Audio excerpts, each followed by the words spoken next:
Welcome, belatedly, to the official Clyde FC podcast, and it is Friday Night Live back with you. Apologies for the slight delay at the moment. That was just due to some technical issues, shall we say, Boise. But yes, it was you. it was me. Yeah, I was running late. Apologies, folks. But we are here. Hopefully, everyone can see us now. As we're going to look back on what was another fantastic weekend for the Bully Wee and another fantastic 3 points and 3 goals to boot. Not only that, we are joined Ryan Kyle, 2 words not good enough. Couldn't say it better myself, Ryan. Agreed. We are delighted to say that we're going to be joined by Clyde number 9, Jordan Allen, just a wee bit later in the show. But we've got a packed show tonight for you. We've got some goal clips. Hopefully they're better rendered than the last ones. It was a bit, it wasn't great the last time. So fingers crossed. Fingers crossed it works a wee bit better. So better late than never, Boise. Let's talk Clyde.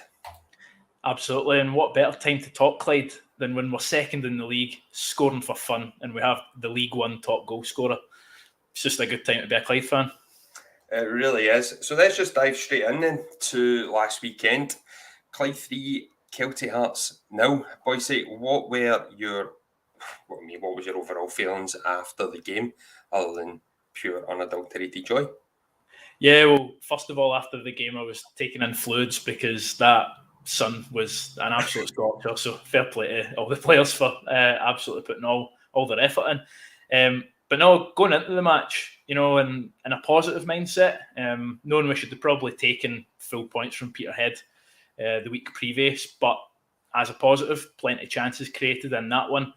And unfortunately, just a combination of good goalkeeping and the red card to our guest tonight, halting up what was a very good second half performance from Clyde. Absolutely delighted with the 3 points and, keeping up that push for top 4. Yeah, I was hoping you weren't going to mention the red card incident with Jordan being on, but maybe better getting it out the way just now before he comes on here. Let's break down the game a wee bit more. Finer details, shall we, folks? First half, I think it's fair to say, John, it took us a wee bit to get going. Yeah, no, it was an all Kelty first half. There was the big chance at the start of the game for Angiman, who made a great run through. Joe Cardle, again, proving difficult for the Clyde boys. And Neil Parry coming up with the big save. I'll stop you there, Boise. Yeah. We actually do have that as our first clip of the day, just to revel in Neil's glory. Yeah, part of my notes here, I've put down big moments from the big guy between the sticks, and I think this pretty much just sums up what we have in Neil Parry at a pivotal moment in the match that could have very much swung it in Kelty's favour. So hopefully this works. Bear with us, guys. Kelty look to break quickly. Clyde will need to stop this. And it's Joe Cardle to Angiman. He's through. Angiman. Big save by Neil Parry. It's the first big chance of the game for Kelty. And Neil Parry comes up big, spreads himself well, and stops the Kelty number 22 from opening the scoring here. Big save. Yep, the dulcet tones of yourself there, Boise. Big save from the big man at the right. I think it summed up the first half for me, because I think we had changed formation, which is important to note. Eric Sula making his competitive start for Clyde. We went with a 3 at the back and 2 wing backs, so definitely some teething problems in that first half. Eventually came good, but yeah, big save from Neil Parry after Angiman found himself through, and he's done that time and time again throughout the season, especially at Queen of the South with a big penalty save. And you just feel if Kelty got that goal, there might have been a bit of trouble for us, but we had our own chances moving forward as well, and we played some nice football, but just couldn't find the breakthrough. Well, we're going to interject with our first comment. It's a slight kind of segue from the discussion point, but Kieran makes a good point here. Surely, even with your own eternal optimism, you couldn't have seen that we'd be sitting in this position 3 games deep, Boise. No, absolutely not. I think the boys have defied all of our expectations as well. Not only are we getting the results, but we're getting great football. Good style. There's no playing some great stuff about the park. And the players are enjoying it as well. I mean, we were speaking to Ross Cunningham after the game on Saturday, and he was saying it's a joy to play in that team because of the way they're playing. Balls at feet, and they can do their thing. Yeah. So, will we just go straight on to the second half then? It was a very, very different match, the second half, John. Yeah, no, second half, boys came out, played really well. Again, Sula, Grant and McLean throughout the game were fantastic, but especially in that second half, just breaking through, winning absolutely everything and allowing the boys to counter. I will give a special mention to Ross Lyon, though. I thought he was excellent throughout the game. Had this big chance in the first half, took a heavy touch, should have maybe done better, but going down that right-hand side, he's looking very good this year. And going on the first half as well, Kelty's kind of poor finishing, which their own fans had admitted to before the game, that will continue, well, that did continue in the game, and they still find themselves bottom. But no, for the opener, big Eric Sula on his debut just dinks a delightful ball through to Cunningham and a great finish. But early on, I think everyone's really impressed by the big man at the back. Yeah, Eric Sula was pivotal in the first goal. And rather than just you describing it, let's watch it whilst you describe it from the live stream.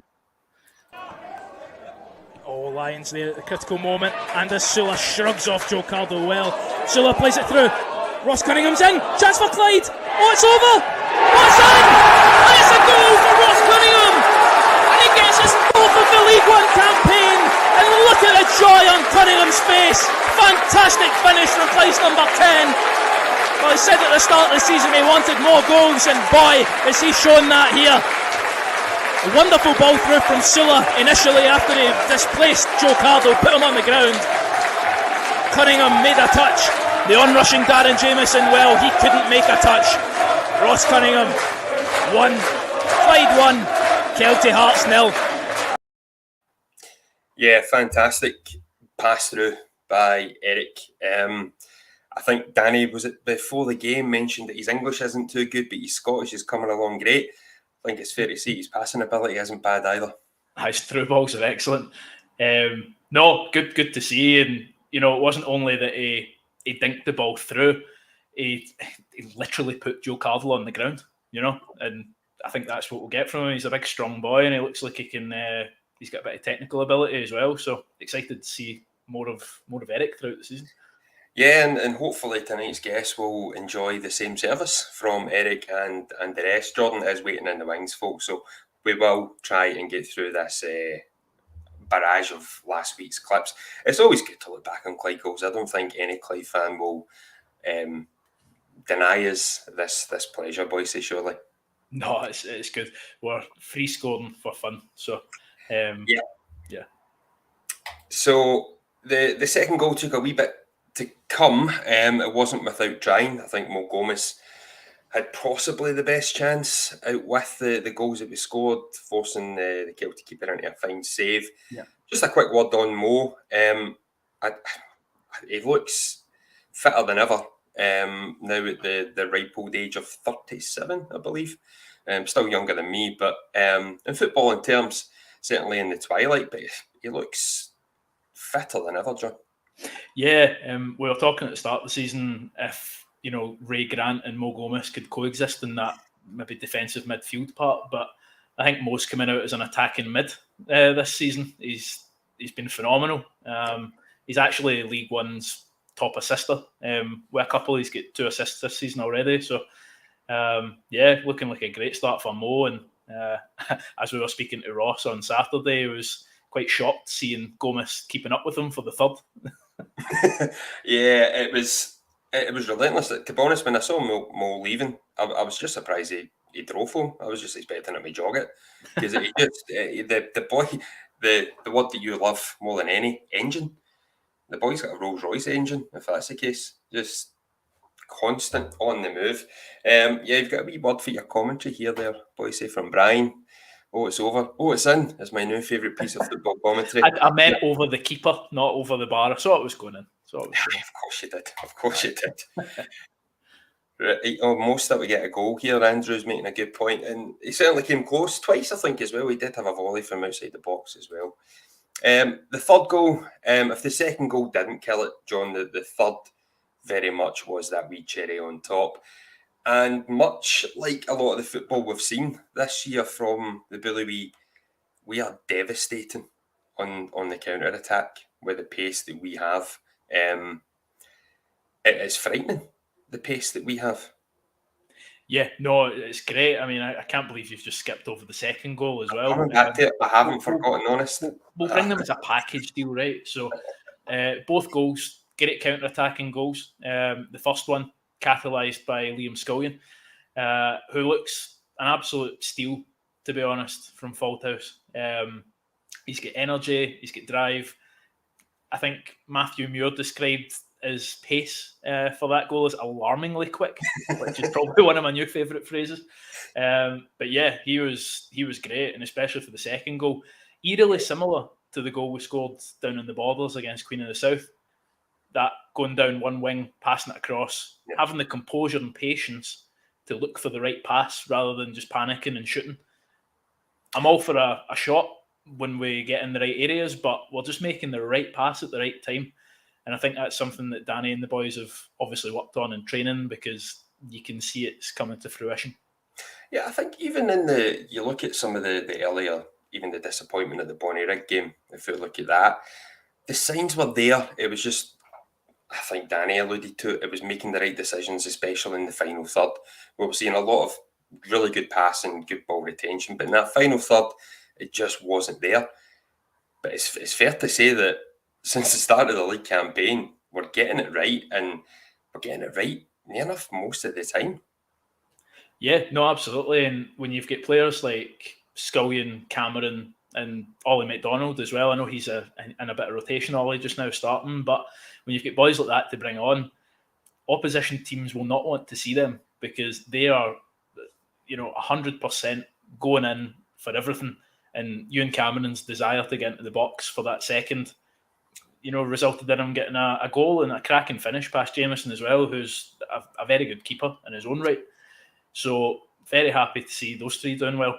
And on the third, again, it's Scullion breaking up the play at the back, playing it to Gomez. Gomez has a lovely little touch flick round to Cunningham.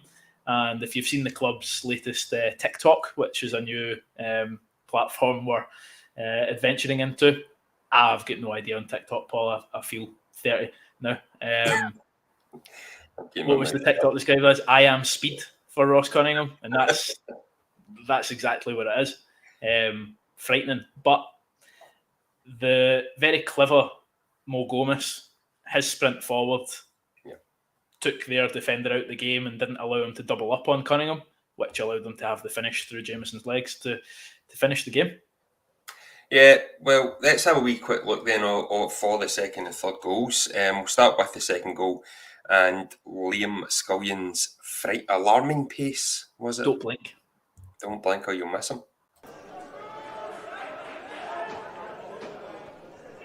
Brian McLean's there. Good touch out by Cunningham, and it's Liam Scullion driving forward. He's got the pace and energy to beat his men. Scullion's away. Gomez in support. Chance for Clyde to finish this. It's Ewan Cameron. It is! Game, set and match for the Bully. Ewan Cameron caps off a fantastic team move, catalysed by Liam Scullion, who drove past two men. Played it to Gomez. Played it to Cameron. And Cameron made no mistake with the finish to put it past Jameson. It will be Clyde taking all 3 points here in New Douglas Park. Bold prediction there with 10 minutes to go, John. But look, I don't have the stream in front of me, so it's difficult to know the timings on it. I'm just going by the steady hand on my watch. So, Kieran, thanks for pointing out the fact that yes, I am the only guy who can put his blinds down and the room gets brighter. It's just the sweat just beaming off my head, sadly. So we'll quickly throw in the third goal because we do have Jordan waiting patiently in the wings and we've got a lot to cover. Be good to get his thoughts, obviously, on the season so far. We'll over to Ross, road runner Cunningham, for the third goal. Copyright. Scott McGill back in. Fall to Gomez. And Clyde can maybe break again. It's Ross Cunningham. Chance here for 3 for Clyde. Ross Cunningham breaks through. Can he get his 5th goal of the League One campaign? Ross Cunningham! And he gets his 2nd of the day! It's an absolute romp for Clyde here against Kelty Hearts. Ross Cunningham clean through on goal. The League One top scorer gets his 5th of the season, 2nd of today. And Clyde's number 10 having fun. That reworks my man of the match speech about 2 minutes ago. Ross Cunningham's my man of the match.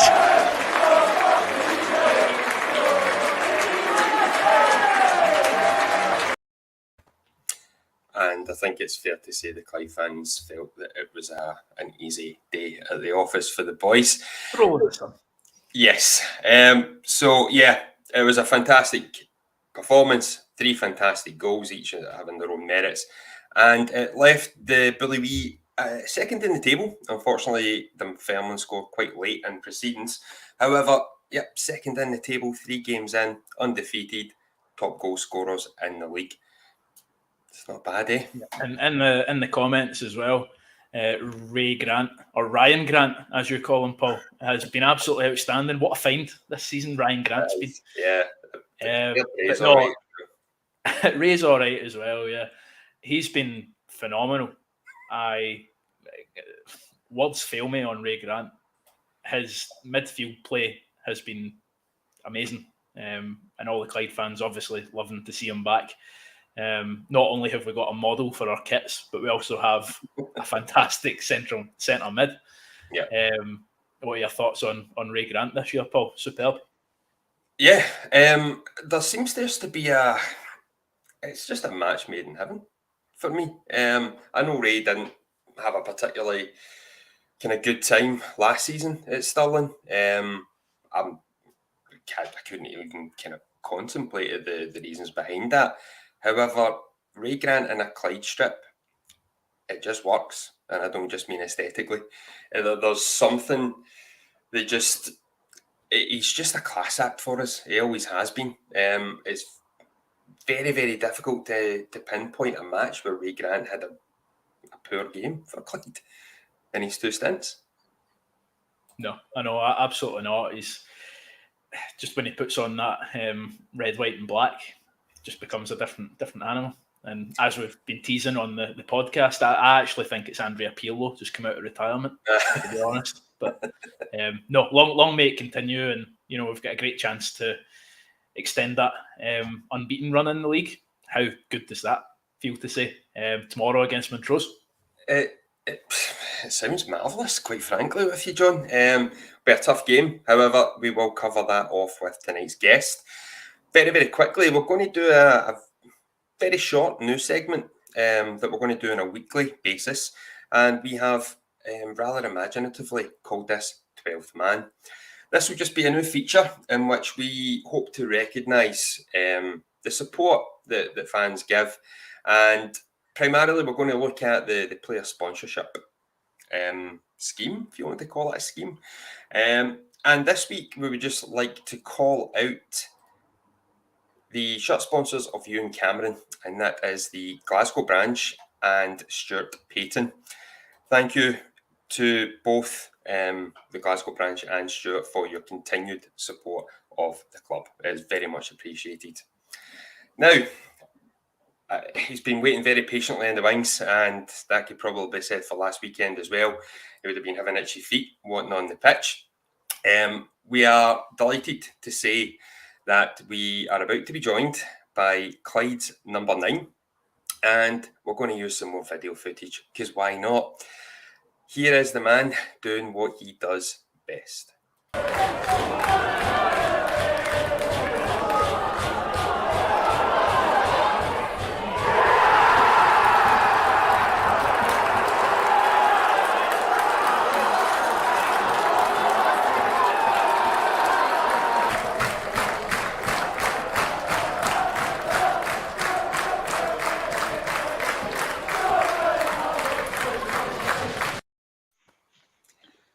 Welcome to the Clyde FC podcast, Jordan Allen. Jordan, how you doing? All right, how are we? Yeah, not too bad. How are you doing? Aye, all right. Yeah, Better bet this weekend. itching to get back into the swing of things tomorrow then. Aye, 100%. So, we obviously saw you doing what you do best away to Queen of the South in the opening day. How would you, on a personal level, see your season so far? Everything, to be fair. Enjoyed it obviously since I've came in, and obviously getting the golden at Queen of the South. So, Kieran McReynolds is saying he's heard so many stories about this guy. I don't know if I want Kieran to expand on that, Jordan. I don't know what he's on about. Now, the last time the only guest we've had on the show this season was Ross Cunningham, who has went prime Robert Lewandowski since then and hasn't stopped scoring. So fingers crossed we can have the same effect on yourself, Jordan. Ultimately, last week you must have been frustrated. As a player, you just want to be on the pitch, even if it is 33 degrees or whatever it was.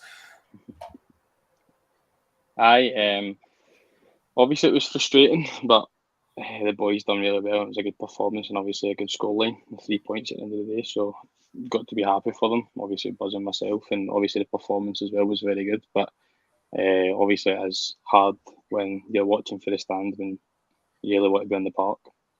Yeah. So we will get questions in the comments throughout the show. We do actually have our first ever video submitted comment and a question, and we're going to play it here, and it's from the Clyde SLO, Dean McCurdy. So let's see what Dean's got for us. Hello to the podcast team, and hello to Jordan. Good to have you back in the squad tomorrow. Hopefully there's a few chances for us to sing your new song at the game as well. Just a quick question for Jordan is, how big a pull factor is having a manager like Danny Lennon when you're deciding on a club to go to? Not just in terms of what he's achieved as a manager, but also in terms of footballing style. Does it come into your thoughts that it's best to join a team who plays good football, where as a striker you're more likely to get good chances and more opportunities to score? Just wanted to see if that's a factor in joining Clyde this season. So quite a few questions in there, Jordan. I hope you got them all. I'll leave it over to yourself then. When obviously I spoke to Danny at the end of last season, he just kind of laid out what he wanted from me, what kind of positions he seen me playing, and went through his style of play. And it was something obviously I was really interested in. I just wanted to get the ball on the deck, wanted to play football rather than just kick it long and chase long, try and win long balls. And so I was really impressed with that, and it did play a big factor in me choosing Clyde. And just got a really good feel for it between him and Murray. So I did, especially with the style of play as well, that kind of really got at the start of the season. Obviously, I wanted to go kind of 3 up top, but switch it to a 2 and sometimes a 1, depending on opposition, obviously. But no, I definitely did have a pull factor the way we were going to try and play. It's always good when a manager wants to play football, wants to kind of like get your strikers to link.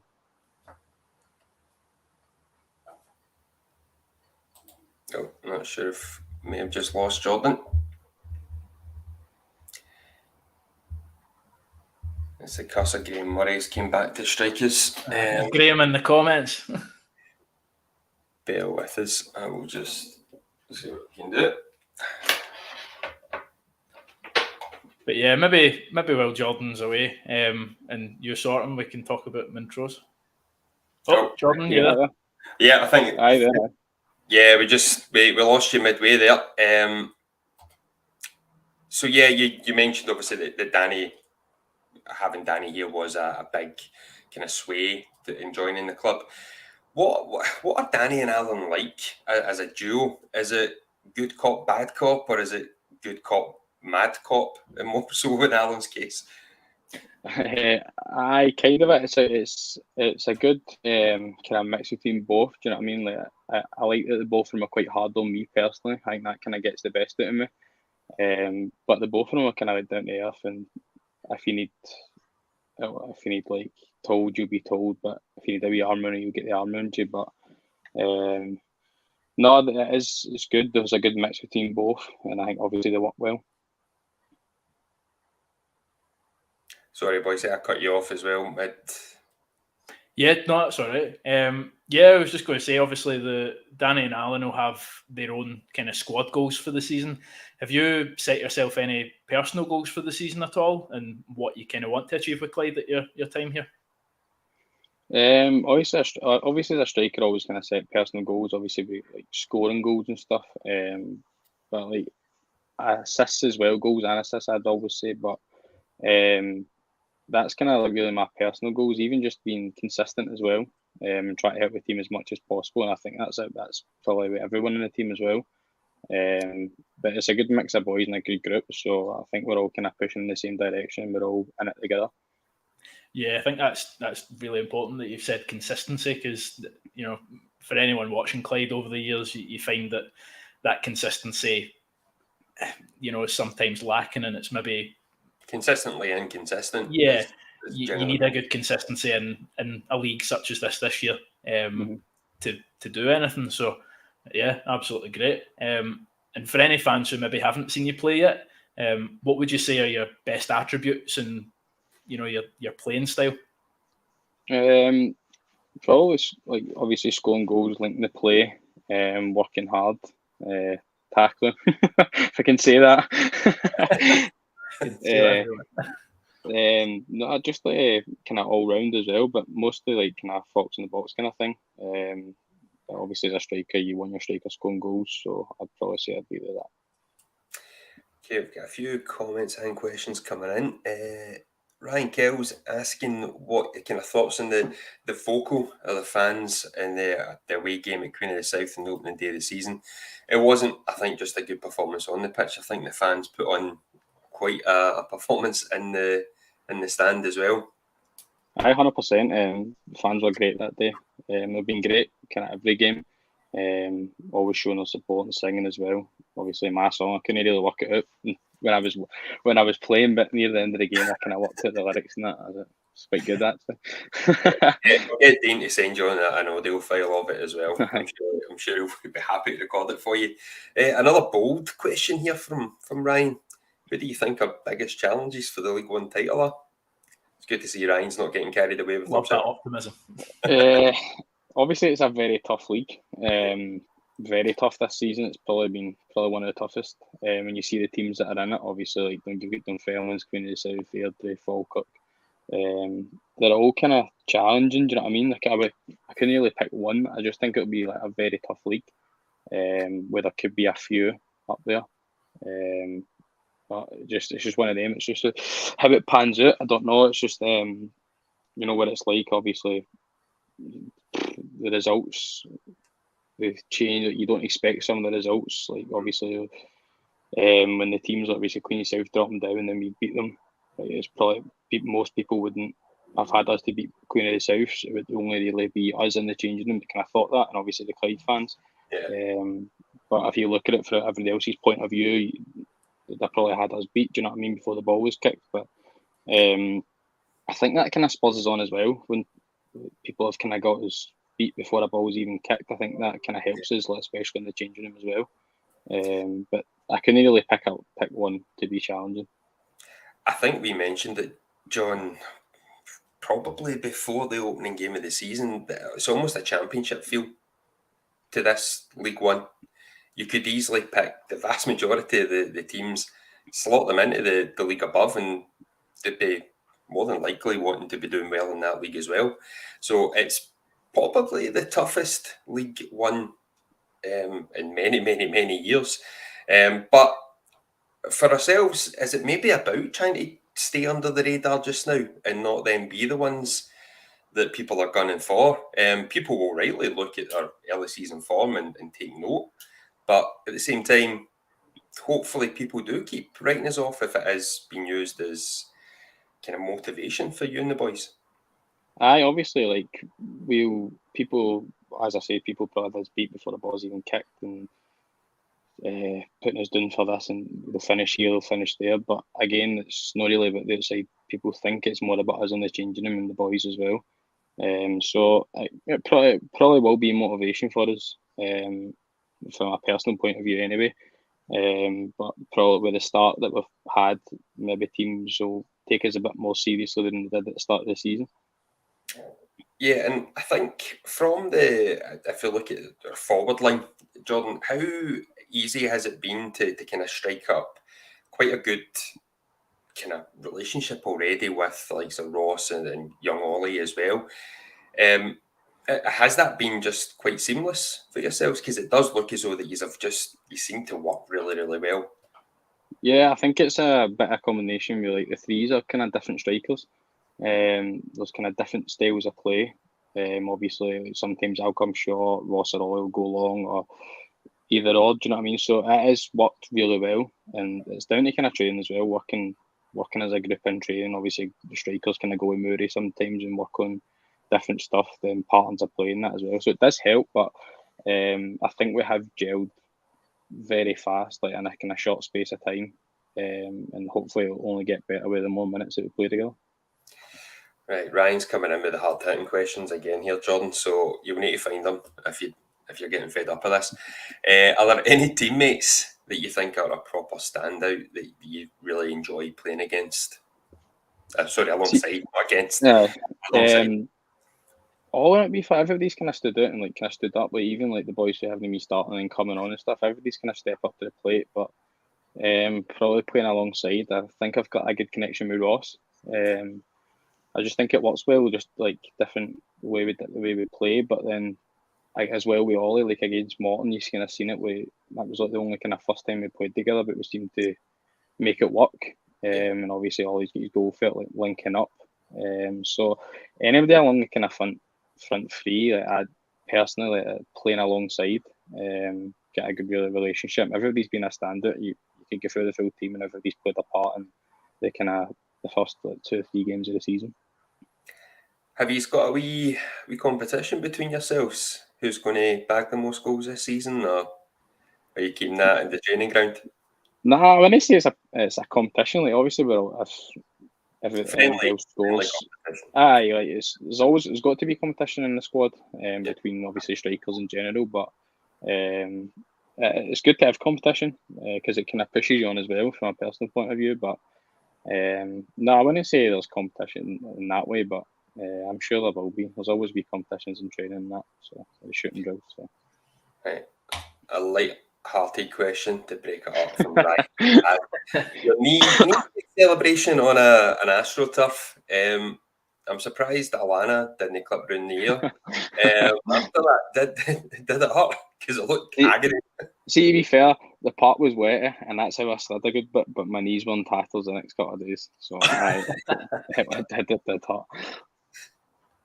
Martin Brown's made a point here as well. 50 years ago this season, us and Dunfermline 1 and 2, and it's came full circle. So, yeah, just the 33 games left though. So, fingers crossed that does pan out. Now, Jordan, it would be remiss of me not to bring up your professional debut. It still to this day, I believe, is a UK record for the youngest professional footballer in history. You were, in fact, I'm going to put you in the spot. Do you remember how old exactly you were when you made your professional debut? But down to days, because I've got it in days here as well. Yeah. 14, and I'll go 117.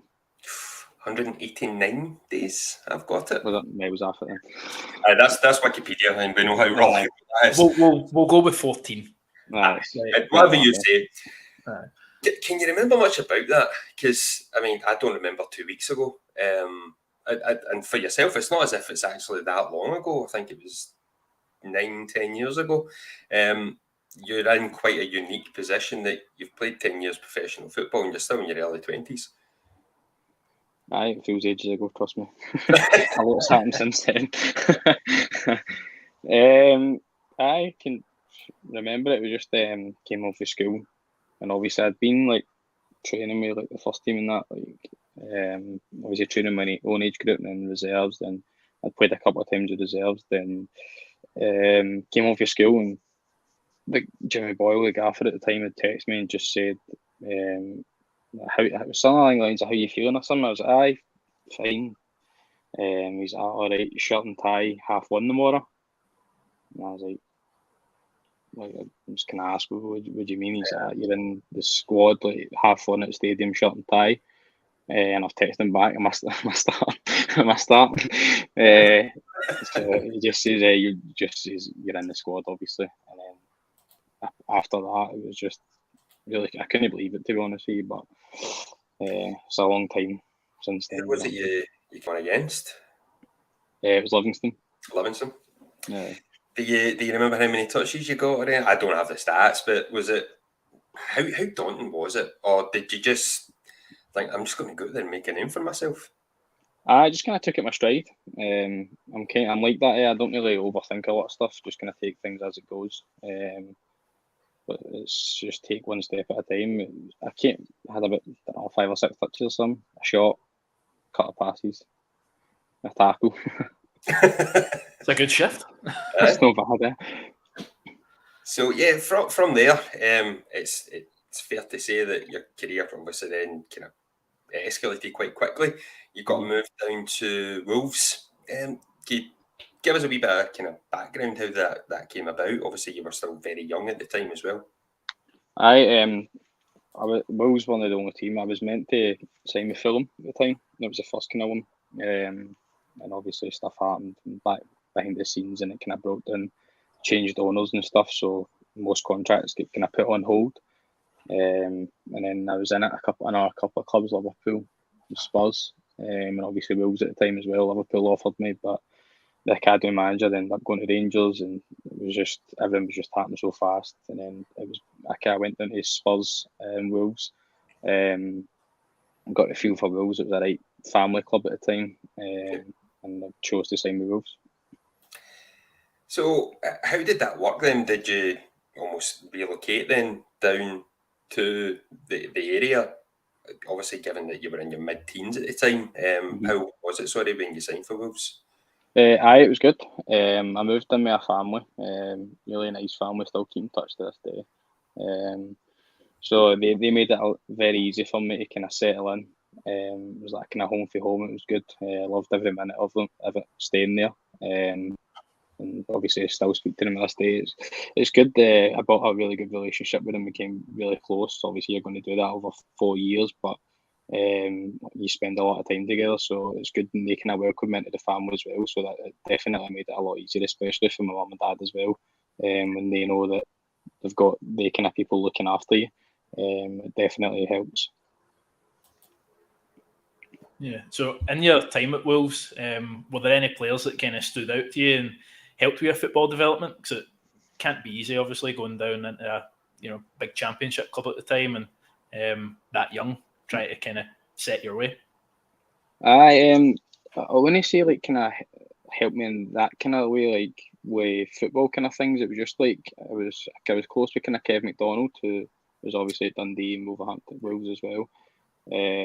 Spoke to him quite a lot. Obviously the Scottish connection as well, and Jack Price was the other one that I cleaned his boots. So I wouldn't say many of them like kind of helped me in terms of like football wise, but it was just like kind of off the part stuff. It was kind of mostly Kev.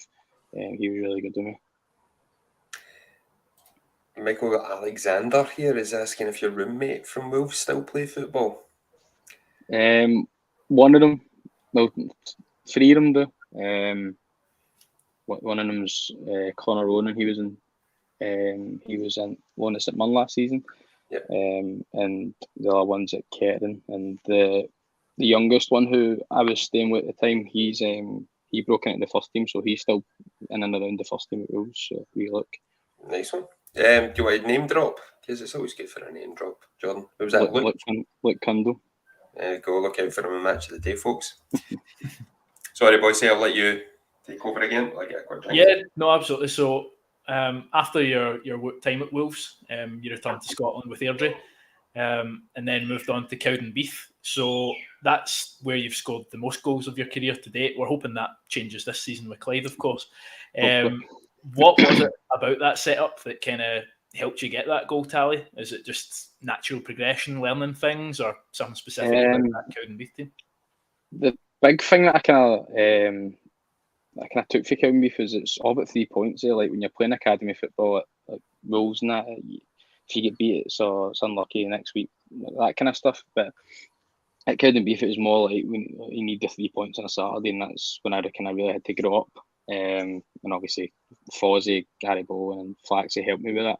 They were very hard on me, especially Fozzie. Fozzie was really good to me. He was really good during my time at Cowdenbeath. But in terms of scoring goals and that, I don't know. It was just I kind of grew up. I wouldn't say my style of play changed, but obviously it has to change from a certain point of view at that level. I don't know. I just seem to find the net. No, it was good. I enjoyed my time at Cowdenbeath. It was obviously playing against Rangers as well, playing against a big team.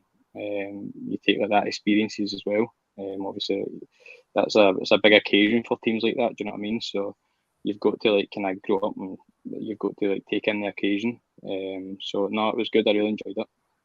Absolutely. Right, I have to bring this question up. Sorry, boys. Why did you get the nickname N-Dubs?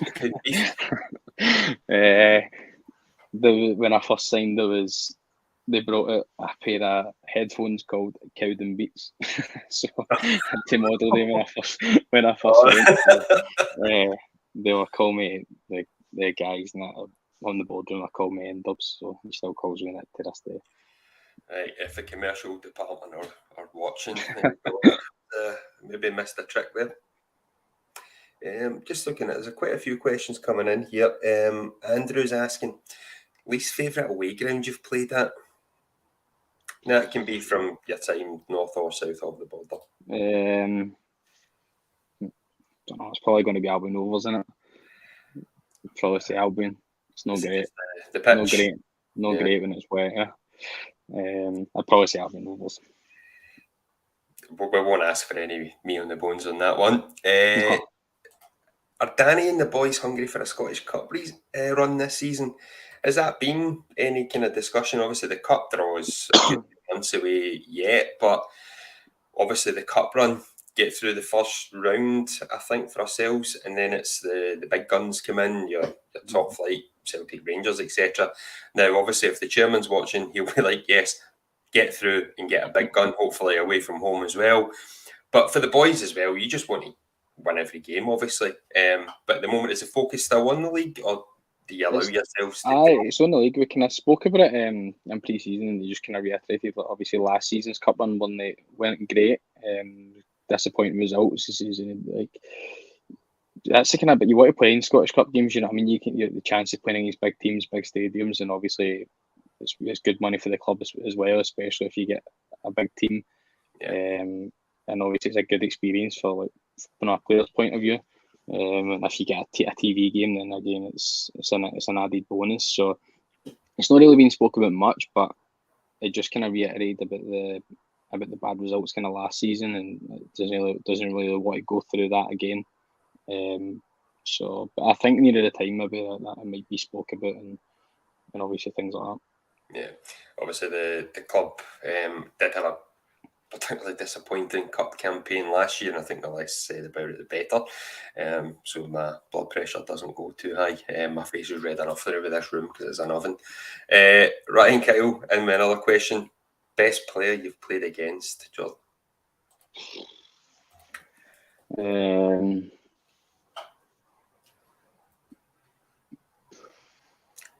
Rashford probably. He was very good at the time. So was that down at Kin Academy then? It was under. I'll go Rashford or Foden. They two are standards for young. Not a bad duo. I know. I thought you were going to say under training. Like I wasn't quite expecting Rashford and Phil Foden to be name dropped in this little podcast. No, under 18s, under 16s were special. You could tell they were going to go into big things. But no, I'd probably say 8. Did Phil Foden still have the dodgy highlights at the time, or is he? No. No. I'll move swiftly on for that because I'm wanting to talk about hairline. No, let's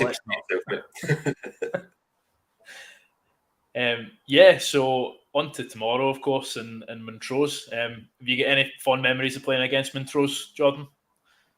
Nah, not really. Obviously, the madness game at the end of the semi-final of the playoff last season, that was chaos. That game was, it happened after everybody was like, what just happened? Do you know what I mean? It was mind blowing. What was the final score again, Jordan? Sorry, just for context again. I know the game you're talking about. 6-4, 6-5. I can't remember. I can't remember after my head, but it was mental. It was just everything happened so fast, and it was like, wow, what just happened there? But up at Montrose, I've not really had a great record. So hopefully that changes tomorrow. You've been on the hopefully podcast. The stats will back that up, because I think a lot of Clyde fans think that Montrose are our bogey team, but in fact they've only beaten us once in the last 7, and that was the infamous 5-0 game. So we'll move swiftly on from that one. We'll not talk about that one. And our last result coming against them was a 2-1 win, which was our penultimate game at Broadwood and turned out to be our last victory in Cumbernauld, before we obviously moved to Hamilton. So on this season, Montrose find themselves 5 points behind us in 7th, and they've yet to score. They've had 2 0-0 draws and a 1-0 loss, but they've added Rory McAllister, who everyone in this podcast will probably know is one of the best lower league strikers of all time, of our generation anyway. So he's always available to hopefully maybe not get a penalty or a goal. And then, of course, they've got Blair Lyons, Graham Webster, who are very good players in their own rights as well. But yeah, we know what to expect from them. They're going to play down the wings, and hopefully we can get some 3 points tomorrow, which I'm assuming is the aim for you and the lads tomorrow, Jordan. Yeah, 100%. You know what Montrose are going to bring. They're a tough team to play against, but I think we've enough quality in the squad to kind of maintain that and kind of play our game rather than worry about them. So just hopefully we can put in a good performance and get 3 points, as you say. It'll be a good start to the season. Obviously, unbeaten. Yeah, absolutely. I think for myself, I've seen us play Montrose a lot, and we've sometimes reverted to that long ball. And I've really wished for us just to play it on the deck and play some nice football through them, because I think that's where we can get at them. And I'm under no illusions that we'll be doing that tomorrow. So I'm sure there'll be a big backing for the boys tomorrow as well, because obviously we're doing well, and Montrose is a good away day. So yeah, looking forward to it. Very good away day for that. Yeah, for the fans. A couple of comments. Unfortunately, I can't bring them up, but yeah, Kieran mentions a particular 8-1 game from quite some time ago, and it still keeps him up at night. I can't, unfortunately, read the rest of the message. You can fill in the blanks. Brian Kelsey says here, yep, but we've got Ross Cunningham, so, and Jordan, of course, as well. Brian Kell, come on. It's literally in front of your eyes and you're not mentioning them.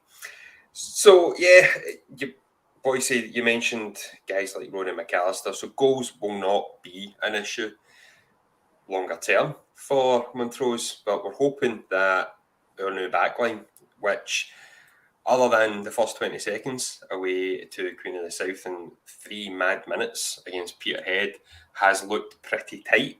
I think that's fair to say. Jordan, have you been impressed, in particular, just how quickly guys like Peter Grant and Brian have kind of gelled? Brian just looks like a natural leader on the park. Obviously, like as I say, the strikers kind of go away. Murray and the gaffer will take the defenders, so there is a lot of work being going on, like obviously at training and stuff. But the way we kind of switched to a back 2 to a back 3 last week, I thought was good, and it worked. Which is obviously it's hard sometimes when you switch from a back 2 to a back 3, because the whole dynamic changes. You get wing backs, and it's totally different. So I was impressed with that last week, how we switched. How we switched from a back 3 to a back 2, because we only really worked on it on the Thursday. So it was good to see. Obviously, it worked, and it's another style of play that we can obviously play during the season if need be. Yeah, is that style of play something that will help you as well as a striker? Because as you've said, you're a goal box striker, and if we've got those more forward wingers coming in as the wing backs, maybe get some more service to yourself. The 3-5-2 or the 4-4-2 like is I feel as if it's always good playing up with someone else as a two, because you obviously share the workload as well. You're not kind of battling against 4 big guys yourself. There's 2 E's up there, so you just need to kind of see how it plans out. But obviously, it is better with wing backs. You've got more attacking options and crosses into the box, which is obviously going to create more chances for the strikers. Yeah. And Andrew is very much on board with that. He's predicting 4-0 at the Bully Wee. He hasn't said how many you're scoring in that, but can only assume it's at least 2. We've got some more questions and comments. Still got 10 minutes to go here. Michael is asking this for you here, Jordan. Well, it's my wee sister's 18th tomorrow, so hopefully get a wee goal for her. There you go. What a hat trick. There you go. Aim big, Jordan. Right, I have to bring this one because it did make me giggle. I'm not quite sure why, because I can't comment on it because I'm red-faced here. Ian wants to know, are you using your bird's makeup light? Yes or no? He's at it. See, the thing is, him and Mikey Alexander are both texting each other asking the questions. That's the worst of it. Aye. Apparently it's a light you use this for TikTok. There you go. And if you're on TikTok, make sure you do follow the Clyde TikTok now that it's up and running. Boys, say back over to yourself. Apologies, Yeah, no, obviously. So playing Montrose tomorrow, and we've had a good start to the season, of course, which is great.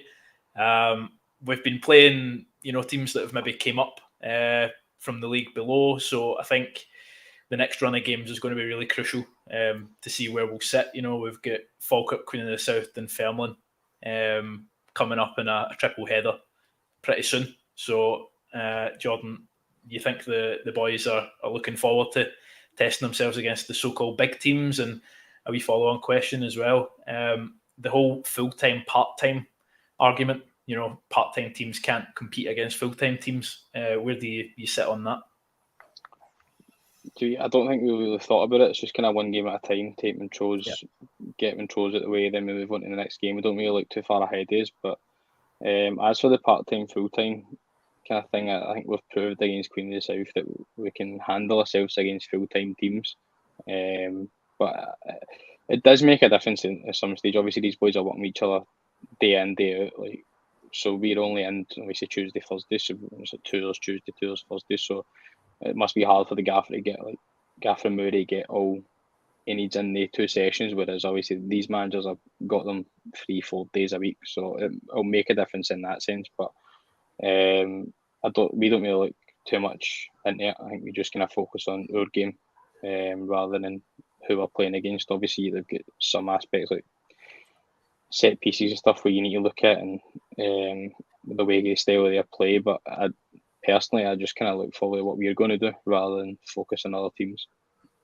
Yeah, so you mentioned set pieces. I think the fans have noticed that there's been a few different set piece routines which have led to goals that look like they're worked on the training ground. Is that something that the gaffer and Murray kind of instilled to try these different things instead of just the traditional corners and throw-in routines?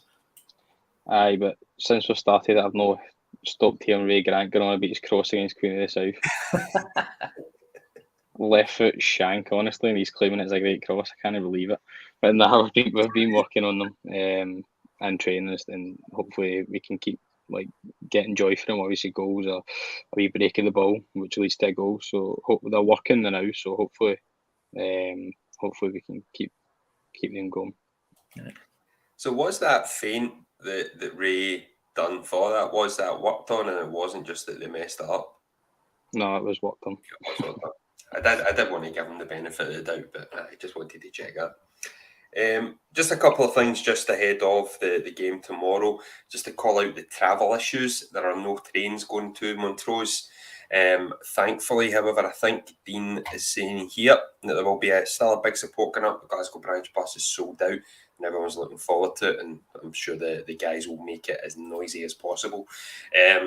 Anyone else looking to make their way up, please do look for alternative means of travel, whether that be carpooling. I'm not quite sure what the bus service is like, Boise. Is that anything you can advise on? No, probably the Glasgow branch supporters bus, the best option. There will be buses from Buchanan Station, but I'm not too sure on timings. The one thing I just wanted to mention was just remember, if you are going up to the game, it's ticket only. There will be no pay at the gate, so just make sure you get your tickets online, and that can all be found on the club website. Yep, absolutely, because I had forgotten about that. Thanks, John. Again. Would be wrong of me as well just to call out our actual sponsor for the podcast, Tony Flynn Mortgages, Scotland's soundest broker. Don't forget. Whether you're a first-time buyer looking to continue your home ownership path, Tony Flynn has 15 years of expertise that can help you find the right deal. And if you quote Clyde FC podcast at your first consultation, the Clyde FC Community Foundation will receive £100. So please do support the guys at the foundation and our sponsor as well. I do see all the comments coming in about teammates. There is something coming on that, so bear with us. We're not doing it live, however, but there will be teammates coming up, and don't worry, Jordan's lined up for it as well. He just doesn't know yet. Well, he does now, but there's more content coming. There is more content. We are going to be filming some teammates in batches, and we'll release them to you as well. So don't worry, we'll get Jordan to lay in his teammates, and we'll see what comes out from there. Lastly, Jordan, we always do this with a guest. Do you have a kind of final, kind of quick word for the fans ahead of tomorrow and indeed the rest of the season? I just obviously enjoy it. Hopefully, you have a good day and get back to the road with 3 points. It's the main thing. Or a good result, good performance. So and good to hear them loud tomorrow as well. And see your first hat trick in Clyde colours as well, of course. And Ross Cunningham will be raging if that happens. I can be buzzing, to be fair.